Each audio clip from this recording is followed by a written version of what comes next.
نہیں نا، کسی مزدور پیشہ آدمی کا مخالف آپ نے دیکھا ہے نا، مخالفت اس کی ہوتی جس میں کچھ گٹس ہوتا ہے، دم ہوتا ہے، کچھ ویلو ہوتی ہے، کچھ قابلیت ہوتی ہے، لوگ اس کی مخالفت کرتے ہیں۔ تو مخالفتوں سے ڈرنا نہیں چاہیے۔ آپ جانتے ہیں ہاتھی چلتا ہے، کتے بھونکتے رہتے ہیں، 25-30 کتے بھونکیں گے اور چپ چاپ ہاتھی چلتا جا۔ اسے پتا ہے اگر میں ان کو ایک پونچھ مار دوں نا تو ان کی ٹانگ ٹوٹ جائیں گی۔ ہاں، اس لیے وہ بگاڑے بھونکنا کام ہے کتوں کا، اور مستی کی چال چلتا ہوا اپنے منزل پہ پہنچ جانا ایک مستانے کا کام ہوا کرتا ہے۔ کام کرنے والوں کے دست و بازو بنیے۔ ایک تو ویسے بھی مدرسوں پہ بڑی پیری نظر رکھی جا رہی ہے، کبھی چٹائی کے نیچے بم ڈھونجا جا رہا ہے، کبھی لوٹا کے اندر اسکڈ میزائل ڈھونڈی جا رہی ہے۔ ارے ہم کو کام کرنے دو ڈھنگ سے۔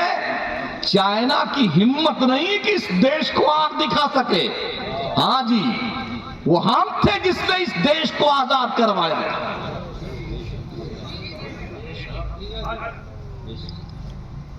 وہ علامہ فضل حق خیر آبادی کون تھا؟ علامہ کفایت اللہ کافی کون تھا؟ علامہ شہیدی کون تھا؟ یہ کون لوگ تھے جی؟ یہ مدرسوں سے آتے تھے،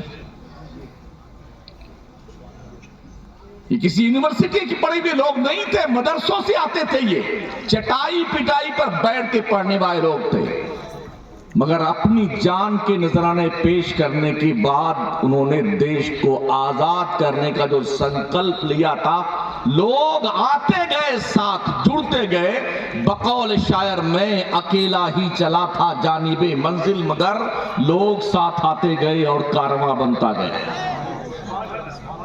پھر دیش آزاد ہوا تھا۔ ہم نے انگریزوں کے سپاسنامے نہیں لکھے ہیں۔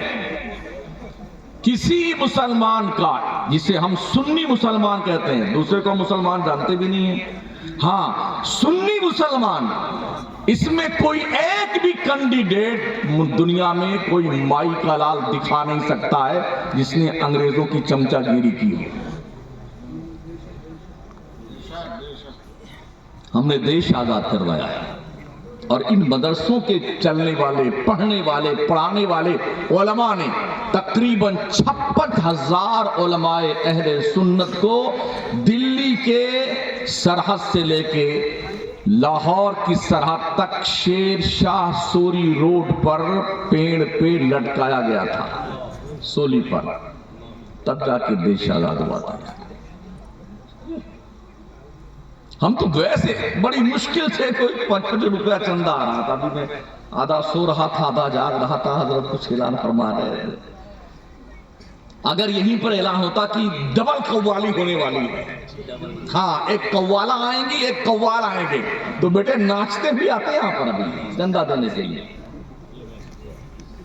ہماری قوم اتنی بے حیا، بے غیرت، بے شرم بن چکی ہے کہ ایک آوارہ ٹائپ کی عورت اسٹیج پہ آ کے بیٹھتی ہے اور بڑے عزت دار لوگ سامنے واہ واہ واہ کیا بات کرتے ہو، ڈوب مرو چلو بھر پانی میں۔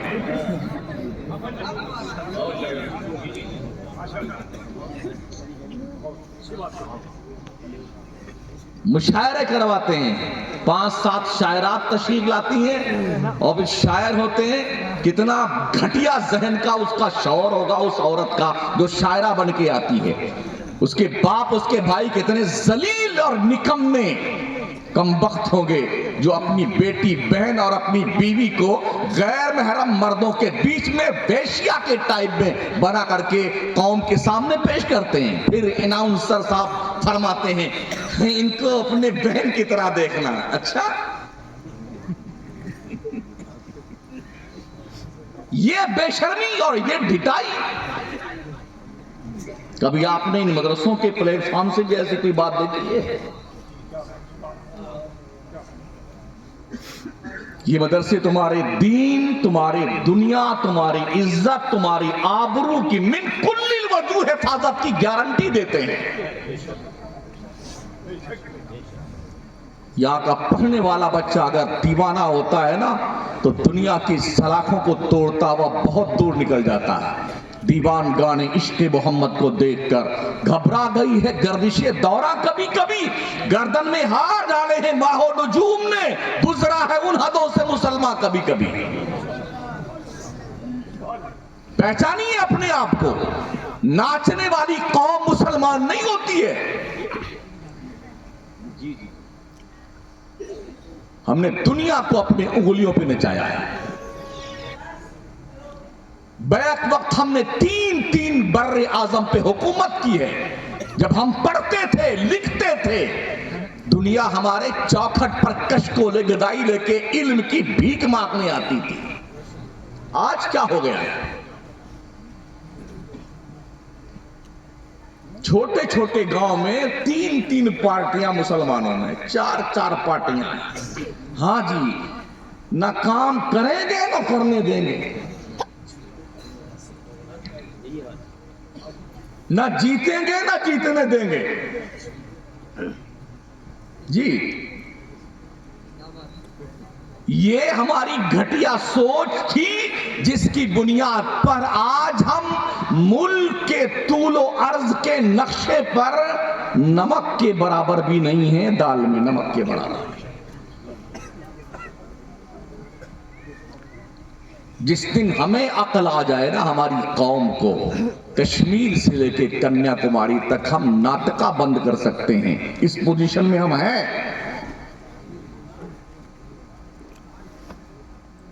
ہم اس دیش کی بھی حفاظت کرنا جانتے ہیں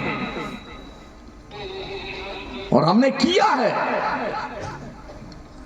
800 سال تک اکھنڈ بھارت کی باغ ڈور بلا شرکت غیر ہماری مسلم کمیونٹی سنبھالا تھا۔ اگر چاہتے تو شاید آج صرف ہم ہی ہوتے۔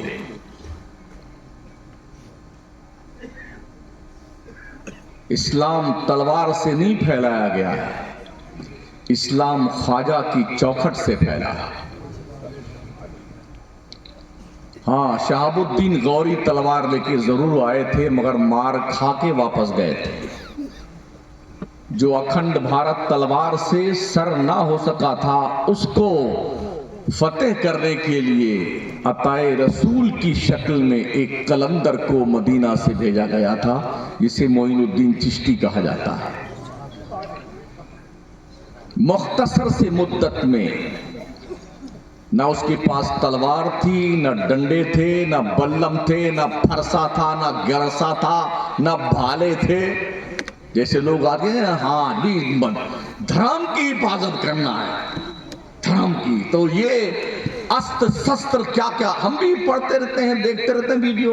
ہم کسی کے اوپر لیکچر نہیں لگاتے ہیں اور نہ ہماری یہ سوچ ہے۔ ہم تو ایک شانتی پریہ قوم ہے۔ اسلام کا مطلب سلامتی ہے اور مسلمان کا مطلب سلامتی دینے والی قوم ہے۔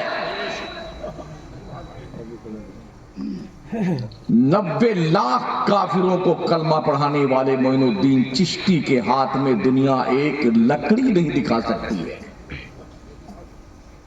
کیسے لوگ کہتے ہیں کہ اسلام تلوار سے پھیلا ہے ہندوستان میں، دھرم پریورتن کیا جا رہا ہے، ہمیں کوئی شوق نہیں چل رہا ہے۔ ہاں جی، جس کا جی چل رہا ہے آئے نا، وہ آئے اسلام کے دائرے میں۔ اسلام کسی کا محتاج نہیں ہے۔ پوچھو نا ان عیسائیوں سے جن کی لکھی ہوئی کتابیں آج یورپ میں چرچوں میں، کالجز میں، یونیورسٹیز میں پڑھائی جاتی ہیں، 80 سال کے ہو گئے، آج وہ توبہ کر کے کلمہ پڑھ کے مسلمان کیوں بن رہے ہیں؟ کوئی مارنے گیا تھا انہیں؟ کوئی نہیں کہنے گیا۔ کیوں لوگ مسلمان بن رہے؟ اسلام دلوں کو امپریس کرتا ہے، اسلام دلوں کو اپنی طرف متوجہ کرتا ہے، اپیل کرتا ہے۔ دنیا کا انسان تھک ہار کے چاروں طرف جب تھک جاتا ہے تب آتا ہے لو ایک بار اسلام کو ٹرائی کر کے تو دیکھتے ہیں یہ کیا ہمیں ریپلائی دیتا ہے. تو اسلام اپنا دامن پہلے سے پھیلا کے بیٹھا, آؤ جس کو چھپنا ہے دامن اسلام میں آ کے چھپ جاؤ. یہ اسلام کی کنڈیشن ہے. تو اسلام مدرسوں سے پھیلا, کل تک خانقاہوں سے پھیلا تھا, اب اسلام مدرسوں سے پھیلتا ہے. جی جی, پہلے خانقاہیں ہی درسگاہیں ہوا کرتی تھی. خانقاہ میں پڑھایا بھی جاتا تھا اور پلایا بھی جاتا تھا. وہاں کا پڑھنے والا کبھی قطب الدین بختیار کاکی بنتا تھا, کبھی نظام الدین اولیاء بنتا تھا, کبھی حضرت صابر علاء الدین بنتا تھا, بابا فرید الدین بنتا تھا, امام احمد رضا بنتا تھا, مخدوم سمنا بنتا تھا, مفتی اعظم ہند. یہ وہ لوگ ہیں جو خانقاہوں سے پلے بڑے ہیں, وہی انہوں نے پڑھائی کی ہے. لیکن یہ وہ لوگ ہوتے تھے چونکہ یہ صوفی بھی ہوتے تھے اور عالم بھی ہوتے تھے, جہاں بیٹھ جاتے تھے دنیا ان کے قدموں میں جھکنے پہ مجبور ہوتی تھی. آج مدرسے ہمارے ہیں, یہاں خانخواہ نہیں ہے, بڑی ہی قسم پرسی کے عالم میں مدرسے چلتے ہیں. ہمیں پتا ہے, ہم پورے کشمیر سے لے کے کنیا کماری تک گھومتے رہتے ہیں, روز کہیں نہ کہیں, صبح کہیں ہے تو شام کہیں ہے, رات کہیں ہے تو دن کہیں ہے. عموماً مدرسوں میں ہی جانا ہوتا ہے. ہم نے یہ دیکھا ہے کئی مدرسے ایسے دیکھے جہاں 3-4 مہینوں کی تنخواہیں مدرسین کی باقی ہیں. قوم کی غیرت مر گئی ہے, پھر بھی تم علماء کو حقیر نظروں سے دیکھتے ہو. جو عالم 6 مہینے تنخواہ نہ پائے اور پھر بھی بچوں کو پڑھاتا رہے. مجھے ایک اسکول بتا دیجئے, اگر بچے کی 1 مہینے کی فیس رکی ہوئی ہو تو کیا آپ کے بچے کو اسکول میں ایڈمیشن دیا جائے گا؟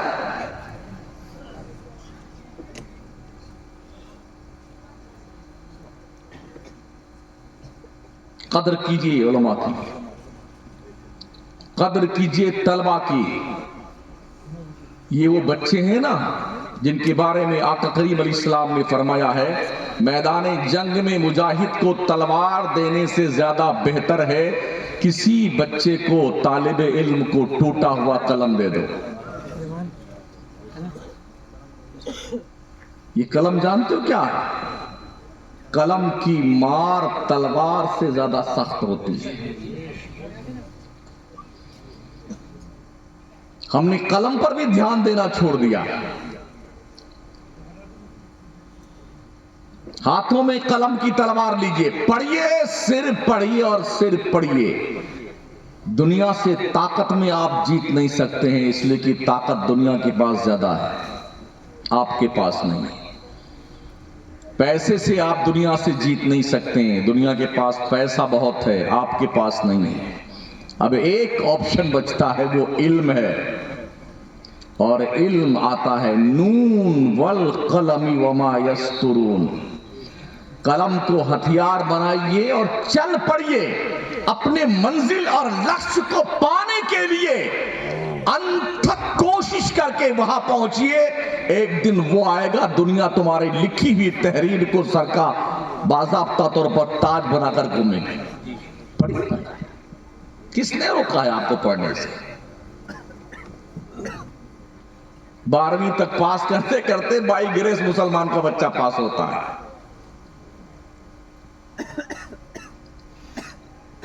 تقریباً 14% بچے مسلمانوں کے 12ویں تک جاتے جاتے ڈراپ آؤٹ کر جاتے ہیں. اب پڑھنے سے نوکری تو ملتی نہیں ہے, تو چلو دلی چلیں گے, کوئی کھنچے ونچے کی دکان لگائیں گے, کوئی پانی پوری بیچیں گے. تیری ایسے کی تیسے. تعلیم نوکری کے لیے نہیں ہے, یہ علم کی توہین ہے کہ تعلیم نوکری کے لیے حاصل کیا جائے. جی نہیں, علم ایک محتم بالشان اللہ کی دی بھی نعمت ہے جس کی قیمت پوری دنیا نہیں لگا سکتی ہے, اسے علم کہتے ہیں. تو نے بہت ہلکے میں لیا ہے علم کو.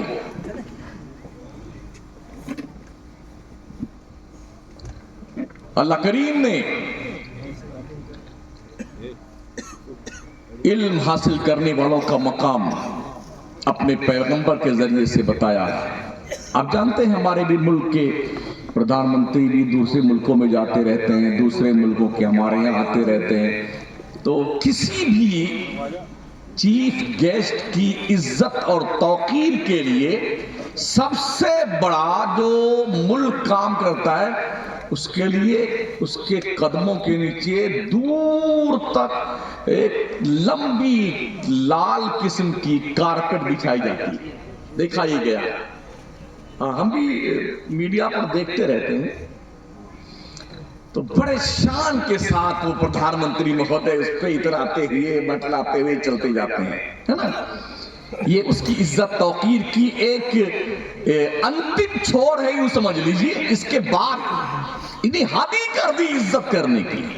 اے لوگوں, دنیا کی بس میں تو یہ ہے کہ وہ قالین بچھا کر کے اپنے مہمان کا ویلکم, خیر مقدم, استقبال یوں کرتی ہے.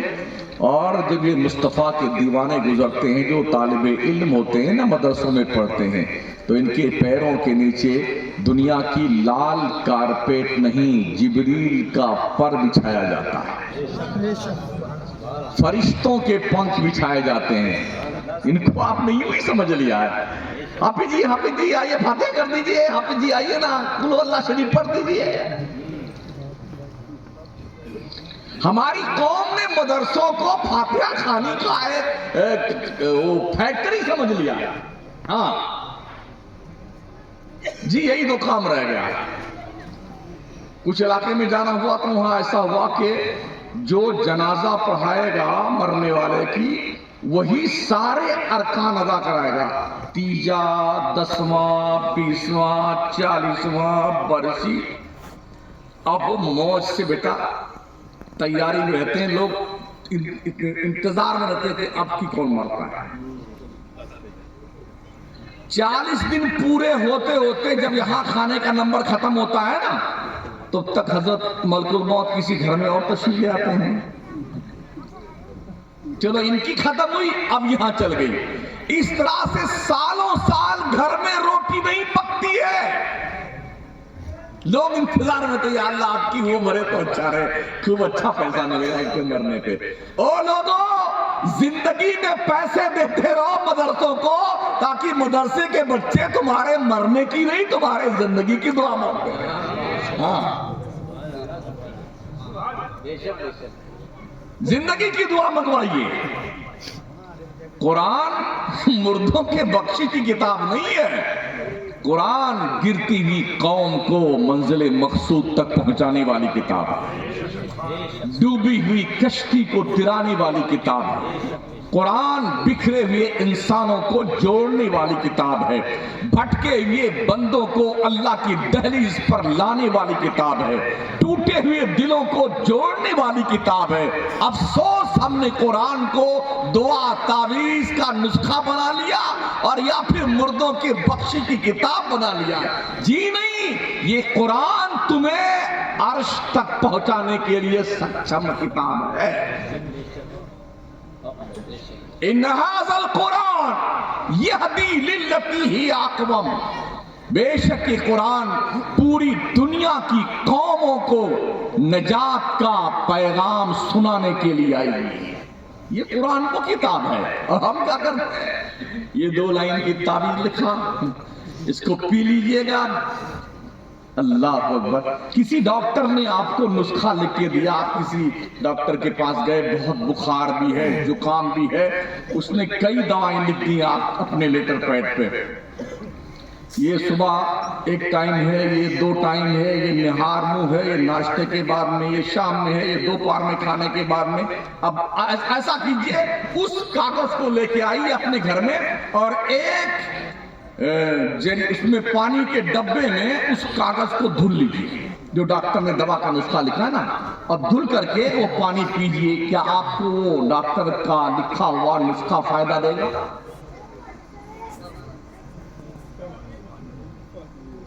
آپ میں دوا لینی ہوگی بھائی صاحب. تو قرآن تو ہمیں شفا کا کام دینے کے لیے آیا تھا, ہم اس کو گھول گھول کے پینے میں لگ گئے. مارے گھٹنا اور پھوٹے سر, کیا سوچ ہماری ہے یار.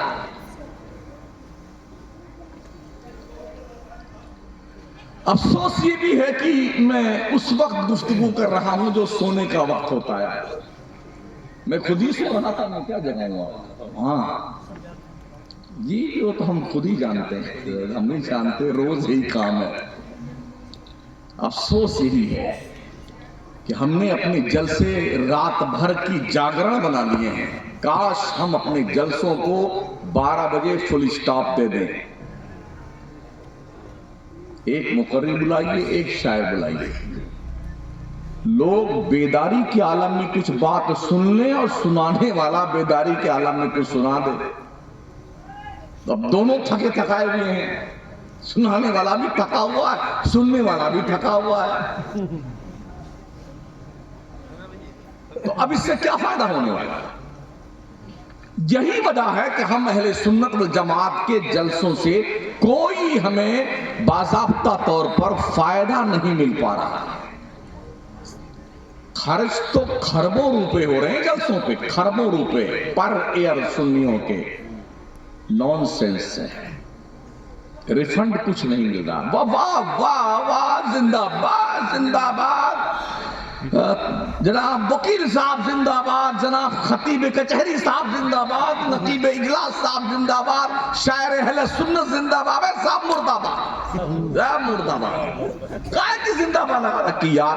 جس قوم کی بچیاں بھاگ کر غیروں سے شادیاں کر رہی ہیں وہ زندہ باد ہے. جس قوم کے بچے رات بھر باہر بیٹھے جوئے کھیل رہے ہوں وہ قوم زندہ باد ہے.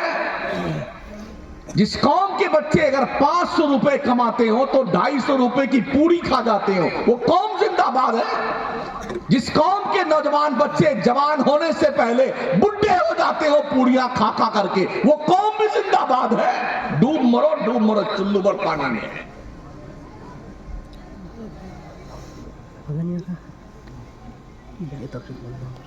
پوری قوم کو جو بچا کھوتا تھا نا, پوری قوم کو ایسا سسٹمیٹک ڈھنگ سے لگا رکھا ہے لوگوں نے. اتنے عرس ہیں الحمدللہ ہمارے یہاں, جو مرا اس کا شروع, جو مرا اس کا عرس شروع. کوئی لمٹ ہے بھائی صاحب؟ 365 دن پر اگر عرس کو تقسیم کیا جائے, ایک ایک دن میں 365 عرس ہو رہے ہیں ہمارے یہاں پورے ملک میں. اب میں آپ سے پوچھنا چاہتا ہوں کہ یہ جو 365 عرس پر ڈے ہو رہے ہیں ہمارے سنیوں کے, کیا لگا رکھا ہے تم نے یار؟ کیا اللہ نے ہمیں اسی عرس کے لیے پیدا کیا ہے؟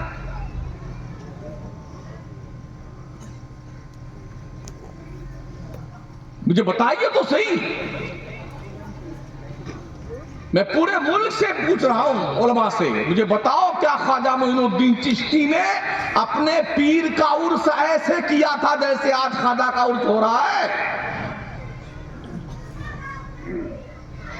مجھے بتاؤ اعلیٰ حضرت سرکار کا جو عرس ہو رہا ہے, کیا اعلیٰ حضرت نے اپنے پیر و مرشد سرکار آل رسول مارہروی کا ایسے عرس کیا تھا جیسے اعلیٰ حضرت کا عرس ہوتا؟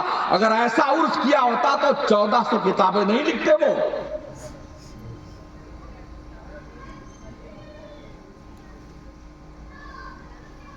خواجہ صاحب نے پورا انا ساگر کا پانی پیالے میں بھر لیا, تم نے کیا کیا؟ خواجہ صاحب نے کھڑاؤں کو اشارہ کیا, جے پال جوگی کو لا کے قدموں میں ڈال دیا, تم نے کیا کیا؟ یہ جھنجھنا بجانے کے لیے تم پیدا کیے گئے ہو. انا ساگر کا پانی بھر لیا, انا ساگر کا پانی بھر لیا. کس لیے خواجہ آئے تھے سنجر کی اپنے آبائی پشتینی زمین چھوڑ کے اجمیر کی بنجر زمین پر, کس لیے آئے تھے؟ گھر چھوڑا, خاندان چھوڑا, کاروبار چھوڑا, کھیتی باڑی چھوڑی, انگور کا باغیچہ چھوڑ دیا, پنچکی چھوڑ دی, سب کو